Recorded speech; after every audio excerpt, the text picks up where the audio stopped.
ये कहानी है एक ऐसे क्लासिक स्नाइपर की जो अपनी आंखों पर पट्टी बांधकर भी कई किलोमीटर दूर अपने टारगेट को खत्म कर सकता है। लेकिन ये स्नाइपर पहले एक आम मैथ टीचर हुआ करता था। उसे जंग और बंदूक से बहुत नफरत थी, मगर एक दिन उसकी लाइफ में कुछ ऐसा हुआ जिसने उसे एक डिसेंट टीचर से एक बेरहम स्नाइपर बना दिया। कहानी की शुरुआत होती है यूक्रेन के एक छोटे से गांव से, जहां हमें एक छोटे से घर को दिखाया जाता है। इस घर में एक कपल रहता है जो हंसी खुशी अपनी जिंदगी गुजार रहे होते हैं। इस घर में रहने वाले आदमी का नाम है मिकोला और उसकी वाइफ का नाम है नास्टिया। नास्टिया एक ड्राइंग आर्टिस्ट थी और लकड़ियों को तराश कर उसे तरह तरह के स्टैच्यू बनाती थी। मिकोला एक टीचर है और पास ही के एक स्कूल में बच्चों को मैथ पढ़ाता है। वो एक बहुत ही अच्छा टीचर है और सभी बच्चे उससे काफी खुश हैं, सिवाय एक के जिसका नाम था एवन। एवन एक बहुत ही बदतमीज लड़का था। वो हर दिन क्लास में अपने टीचर मिकोला को परेशान करता। एवन एक रिच फैमिली से बिलोंग करता था, जबकि मिकोला एक गरीब इंसान था। इसलिए एवन मिकोला के लुक्स और कपड़ों का मजाक भी उड़ाया करता। वो चाहता था कि मिकोला उसकी बदतमीजी से तंग होकर उस पर हाथ उठाए और फिर वो उसका कंप्लेंट करके मिकोला को स्कूल से निकलवा दे। लेकिन मिकोला बहुत ही शांत इंसान था। मिकोला को उसकी बातों से कोई फर्क नहीं पड़ता और वो अपनी जिंदगी में मस्त रहता। मिकोला के घर में कोई भी इलेक्ट्रॉनिक सामान जैसे टीवी वगैरह नहीं होने की वजह से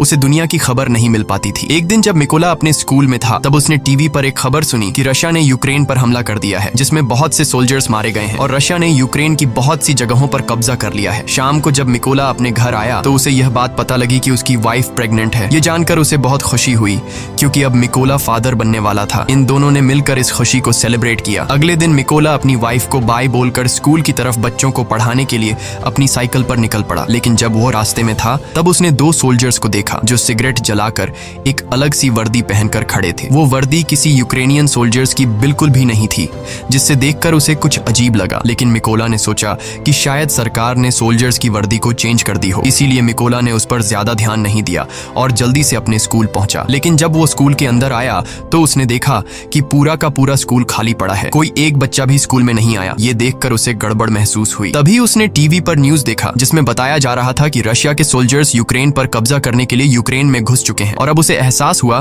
कि उसने रास्ते में जो सोल्जर्स देखे थे वो असल में रशिया के थे। ये सोचकर उसे अपनी वाइफ की फिक्र हुई, क्योंकि उसकी वाइफ घर पर अकेली थी। वो फौरन अपनी साइकिल पर बैठकर घर की तरफ भागा, लेकिन अब बहुत देर हो चुकी थी। जब मिकोला घर पहुंचा तो उसने देखा कि वे दो सोल्जर्स उसकी वाइफ को बुरी तरह से पीट रहे थे। मिकोला ने अपनी वाइफ को बचाने की कोशिश की, लेकिन उन सिपाहियों ने उसकी भी धुनाई कर दी। मिकोला ने उनसे रिक्वेस्ट की कि प्लीज मेरी वाइफ को मत मारो, वो प्रेग्नेंट है। लेकिन सोल्जर्स ने उनकी एक नहीं सुनी और उन दोनों को पीटते गए। थोड़ी देर बाद एक रशियन सोल्जर ने मिकोला के घर की तलाशी ली और जब उसे अंदर कुछ भी काम का नहीं मिला तो उसने गुस्से में आकर मिकोला के घर को आग लगा दी और वहां से जाने लगे। अब अपने घर को जलता देख नास्टिया गुस्से से लाल हो गई और एक पत्थर उठाकर उन रशियन सोल्जर्स को मारने लगी। ये देखकर एक सिपाही ने गोली चला दी और नास्टिया की मौके पर ही मौत हो गई। मिकोला अपनी वाइफ को मरता देखकर उसके पैरों तले जमीन खिसक जाती है। वो अपनी वाइफ के पास जाता है और उसे गोद में लेकर फूट फूट कर रोने लगता है। ऐसे ही कुछ घंटे बीतने के बाद दो यूक्रेनियन सोल्जर्स मिकोला के पास आए। मिकोला की वाइफ को मरा हुआ देखकर उन दोनों सोल्जर्स को बहुत अफसोस होता है और मिकोला के कंधे पर हाथ रखकर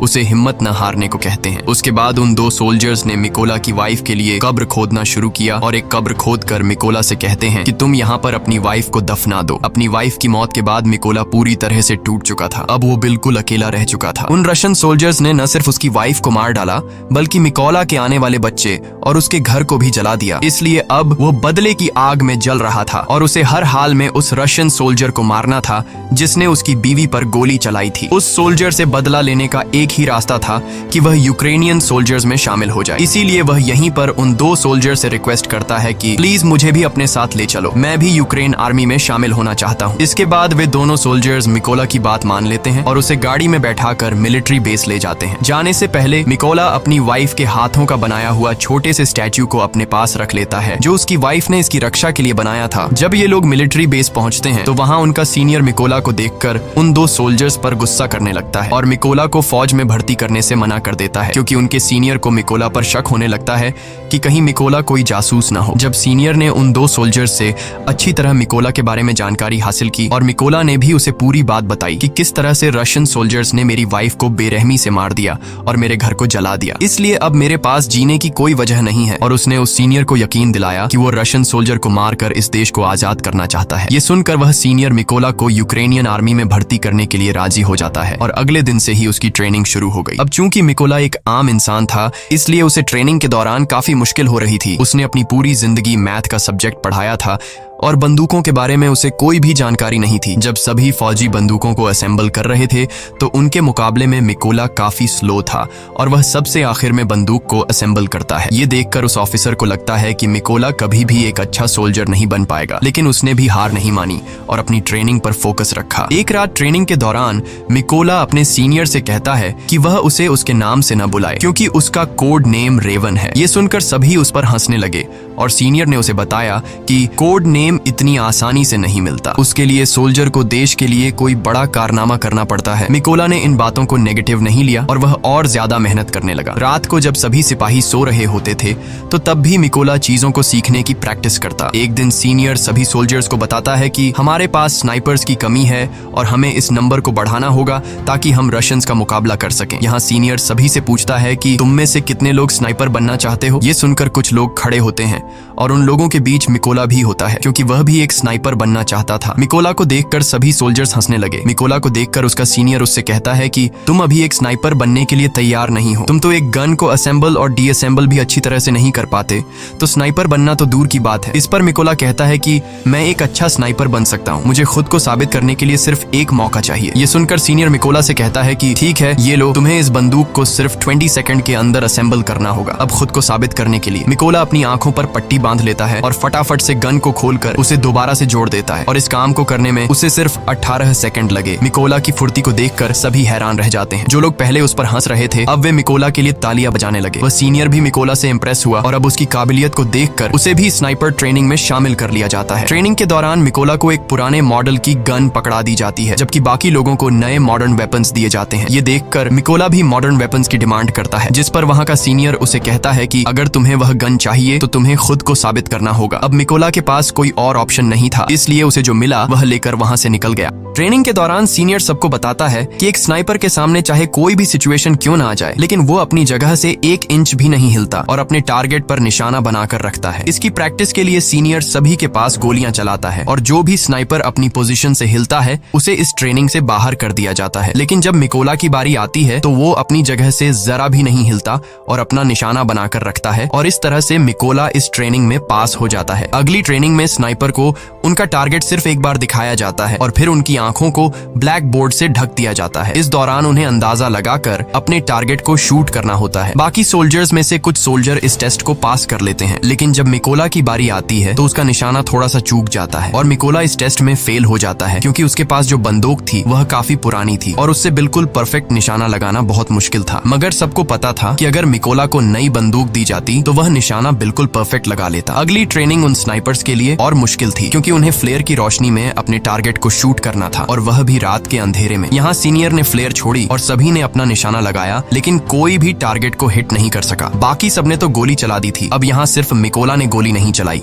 वो समझ जाता है कि फ्लेयर की रोशनी में डायरेक्ट निशाना लगाना पॉसिबल नहीं है, इसलिए जब सीनियर ने फ्लेयर छोड़ा था तो उसने गोली चलाने के बजाय फ्लेयर की रोशनी में अपने टारगेट की दूरी का अंदाजा लगाया और अपनी मैथ की नॉलेज को यूज करके एक परफेक्ट शॉट मारा। यह देखकर उसका सीनियर और बाकी सोल्जर्स हैरान रह गए। ये टास्क आज तक किसी ने भी कंप्लीट नहीं किया था, सिर्फ मिकोला ने कर दिखाया। सीनियर मिकोला से काफी इंप्रेस हुआ और उसे उसका मन चाहा कोड नेम रेवन दे दिया। ऐसे ही दिन बीतते गए और मिकोला जी जान से अपनी ट्रेनिंग में लगा रहा और फाइनली वह दिन भी आ गया जब उनकी ट्रेनिंग का रिजल्ट आने वाला था। यहाँ कर्नल ने मिकोला को सल्यूट किया और उसे बताया कि उसने इस टेस्ट को पास कर लिया है। थोड़े दिनों बाद कर्नल मिकोला के पास आता है और उससे कहता है कि वह अपना सामान पैक कर ले क्योंकि उन्हें एक मिशन पर जाना है। खबर आई है कि कुछ रशियन सोल्जर्स ने एक चेक पोस्ट पर कब्जा कर लिया है और यहाँ से असली कहानी शुरू हुई। जल्दी मिकोला की टीम इस लोकेशन पर पहुंच गई और अपना निशाना लगाकर बैठ गई और अभी यह लोग उन रशियन सैनिकों को मारने ही वाले थे कि तभी उन्हें दूर एक गाड़ी दिखाई दी जो चेक पोस्ट की तरफ बढ़ती जा रही थी, जिसकी वजह से कर्नल सबको शूट न करने के लिए बोलता है। उधर रशियन सैनिकों ने गाड़ी को रोक लिया और अंदर मौजूद लोगों से बाहर आने को कहा। उन्होंने उनके पासपोर्ट्स को चेक किया और पूरी गाड़ी की भी तलाशी ली और जब सब ठीक रहा तो उन सैनिकों ने उन्हें जाने की परमिशन दे दी, लेकिन उनके पासपोर्ट्स को अपने पास रख लिया। जब उन लोगों ने पासपोर्ट वापस मांगा तो उन सैनिकों ने उन्हें खूब मारा। यह सब देखकर कर्नल ने अपने सैनिकों को फायर करने का ऑर्डर दिया तो एक ही झटके में सभी स्नाइपर्स अपने अपने टारगेट्स को निपटा देते हैं और इस तरह से उनका पहला मिशन कंप्लीट हुआ। मिशन के बाद जब सभी बेस पर लौटे तो मिकोला ने देखा कि उसके बहुत से साथी बेस पर मौजूद नहीं हैं। वो परेशान हुआ कि आखिर सब कहां चले गए। जब उसने पूछा कि मेरे बाकी साथी कहां हैं तो उसे बताया गया कि उसके बाकी साथियों को एक दूसरे मिशन पर भेजा गया है। अगले दिन मिकोला को खबर लगी कि जिस मिशन पर उसके साथी गए थे उस मिशन के दौरान उसके बहुत से साथी मारे गए हैं और उन सभी लोगों को एक रशियन स्नाइपर ने मारा है। उस स्नाइपर का नाम सीरी था और वह रशिया का सबसे बेहतरीन स्नाइपर था। ऐसे ही कुछ दिन बीत गए और मिकोला अपने साथियों के साथ अपने अगले मिशन पर निकल गया। लोकेशन पर पहुंचकर उन्होंने चारों तरफ माइंस बिछा दी और अपनी पोजीशन लेकर बैठ गए। थोड़ी देर बाद रशियन सैनिक वहां पहुंच गए और उन सैनिकों के साथ एवन भी था। एवन वही लड़का था जो स्कूल में मिकोला को परेशान किया करता था और अब उसने रशियन आर्मी ज्वाइन कर ली थी। लेकिन जैसे ही कर्नल शूट करने का ऑर्डर देता है तब मिकोला थोड़ा सा घबरा गया क्योंकि वह अपने स्टूडेंट को नहीं मारना चाहता था। लेकिन फिर मिकोला अपने जज्बात को साइड पर रखकर वहां रखे लैंड माइंस को शूट करता है तो वहां एक जोरदार धमाका होता है जिससे इवन समेत सभी रशियन सोल्जर्स मारे जाते हैं।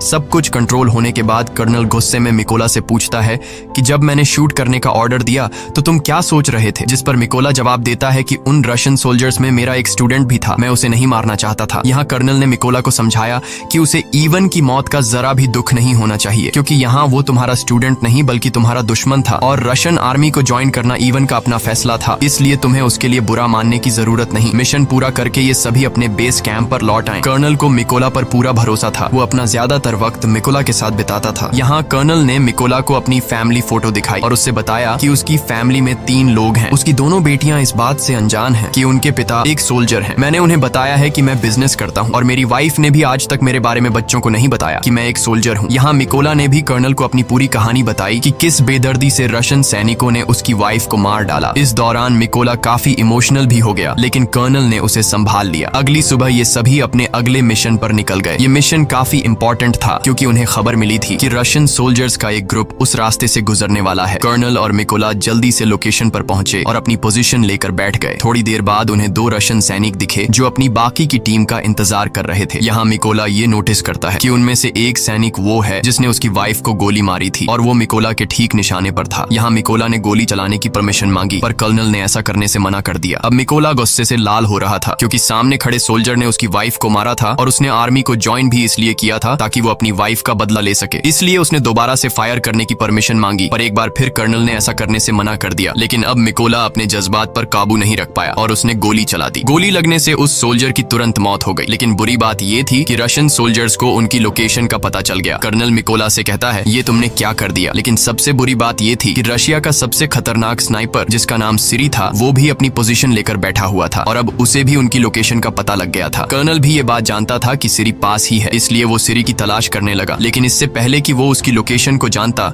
सीरी ने उसे एक हेडशॉट दे दिया और कर्नल की मौके पर ही मौत हो गई। अब मिकोला को समझ आया कि उसने कितनी बड़ी गलती कर दी है। उसकी गलती की वजह से कर्नल की जान चली गई। मिकोला को पता लगा कि रशियंस को उनकी लोकेशन का पता लग चुका है। उधर रशियन सोल्जर्स ने भी मिकोला के ऊपर जोरदार फायरिंग और बमबारी शुरू कर दी। अब बिगड़ते हालात को देखते हुए मिकोला ने पीछे हटने का फैसला किया। उसने कर्नल की बॉडी उठाई और अपनी पोजीशन से पीछे आने लगा। जल्दी वो दुश्मनों के इलाके से बाहर आ गया और सीधा अपने बेस पर पहुंचा। मिकोला को कर्नल की मौत का काफी अफसोस था और वो खुद को उसका जिम्मेदार ठहरा रहा था। यहाँ उसने कसम खाई कि वो सीरी को जान से मार देगा और कर्नल की मौत का बदला लेगा। जल्दी मिकोला को 2 रशियन स्नाइपर्स की खबर मिली और वो फौरन अपने अगले मिशन पर निकल गया। वो अपनी लोकेशन पर पहुंचा और अपना निशाना लगाकर बैठ गया। जल्द ही उसने स्नाइपर को मार गिराया पर उस स्नाइपर को मारते दौरान एक दूसरे स्नाइपर ने मिकोला को बाजू पर गोली मार दी थी। लेकिन उसने हार नहीं मानी और जैसे तैसे करके उस दूसरे स्नाइपर को भी मार गिराया। अब चूंकि वो काफी घायल था इसलिए वो एक सीक्रेट बेस पर चला गया और अपनी बॉडी को थोड़ा आराम देने लगा। इस दौरान उसे आर्मी के मेजर का कॉल आया और उसने मिकोला को बताया कि हमने उस स्नाइपर का पता लगा लिया है जिसने कर्नल को मारा था। उसके बाद मिकोला अपने बेस पर पहुंचा और यहाँ मेजर सभी को स्नाइपर के बारे में बताने लगा। मेजर बताता है कि उस स्नाइपर का नाम सीरी है और वो रशिया का सबसे बेहतरीन स्नाइपर है।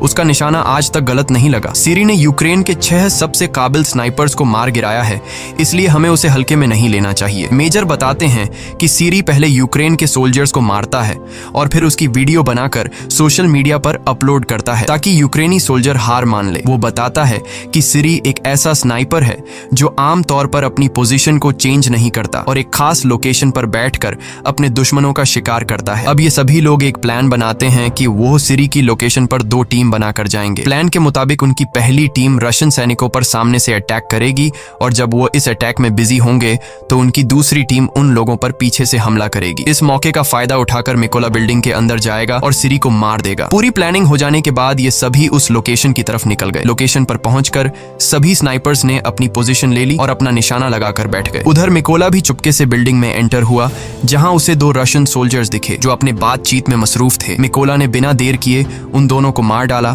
और बिल्डिंग में आगे बढ़ गया। इसके बाद उसने प्लान के मुताबिक अपनी टीम को सिग्नल दिया और सिग्नल के मिलते ही यहाँ बैठे स्नाइपर्स ने सभी सोल्जर्स को मार डाला। उधर सिरी ने यह नोटिस किया कि उसका कोई भी साथी उसे रिपोर्ट नहीं कर रहा है। उसे कुछ गड़बड़ महसूस हुई, इसलिए वो बिल्डिंग के छत पर चला गया जहाँ पहले से रशा का एक स्नाइपर मौजूद था। लेकिन ऊपर जाकर जब उसने स्नाइपर को देखा तो वो स्नाइपर मर चुका था। ये देखकर उसके दिल में घबराहट बढ़ने लगी और अब सिरी को एहसास हुआ कि यूक्रेन के सोल्जर्स ने उसे चारों तरफ से घेर लिया है। उसने अपने बेस पर बैकअप के लिए कांटेक्ट किया, लेकिन बैकअप टीम को उस तक पहुंचने में अभी 10 मिनट और लगने वाले थे। ये सुनकर वो फटाफट से अपनी पोजीशन पर आया और यूक्रेनी सैनिकों को ढूंढने लगा। लेकिन तभी उसने सामने टेबल पर रखा एक छोटा सा स्टैच्यू देखा जो असल में उसके बाहर जाने के बाद मिकोला ने रखा था, जो उसे उसकी वाइफ ने दिया था। अभी सिरी कुछ सोच पाता कि तभी मिकोला ने उस पर हमला कर दिया और उसे चाकू मार मार कर उसकी जान ले ली। लेकिन इस हाथापाई के चलते बिल्डिंग में मौजूद दूसरा स्नाइपर थोड़ा अलर्ट हो गया, लेकिन अभी वो कुछ कर पाता उससे पहले मिकोला ने उसके पास से ग्रेनेड फेंक दिया और उस धमाके में ये आखिरी स्नाइपर भी मारा गया। थोड़ी देर बाद सिरी की बुलाई बैकअप टीम भी बिल्डिंग तक पहुंच गई, लेकिन वो इस बात से अनजान थे कि सिरी अब मर चुका है। इसीलिए जब उन्होंने सिरी को कॉल किया तो कॉल उधर मिकोला ने उठाया और उनसे कहा कि वो सभी मरने वाले हैं और इतना कहकर उसने ट्रक के ड्राइवर को शूट कर दिया। अब गोली चलते ही रशियन सोल्जर्स में हलचल मच गई और वो सभी ट्रक के बाहर कूद गए। लेकिन वो इस बात से अनजान थे कि यूक्रेनियन स्नाइपर्स उन पर घात लगाकर बैठे हुए थे। यहाँ यूक्रेनी सैनिकों ने जोरदार शूटिंग शुरू कर दी और एक एक रशियन को चुन चुन कर मारा। इस मिशन के थोड़े दिनों बाद निकोला अपनी वाइफ की कब्र पर गया, क्योंकि उसने उससे जो वादा किया था वो अब पूरा हो चुका है। उसने उन सभी लोगों को मार दिया है जिन्होंने उसकी वाइफ और कर्नल को मारा था। यहाँ मिकोला ने कसम खाई कि वो आखिरी दम तक अपने देश की सेवा करता रहेगा और इतना कहकर वो वहां से चला गया। और इसी के साथ ये फिल्म खत्म हो जाती है। अगर वीडियो आपको अच्छी लगी हो तो हमारे चैनल को सब्सक्राइब और वीडियो को लाइक जरूर कीजिएगा।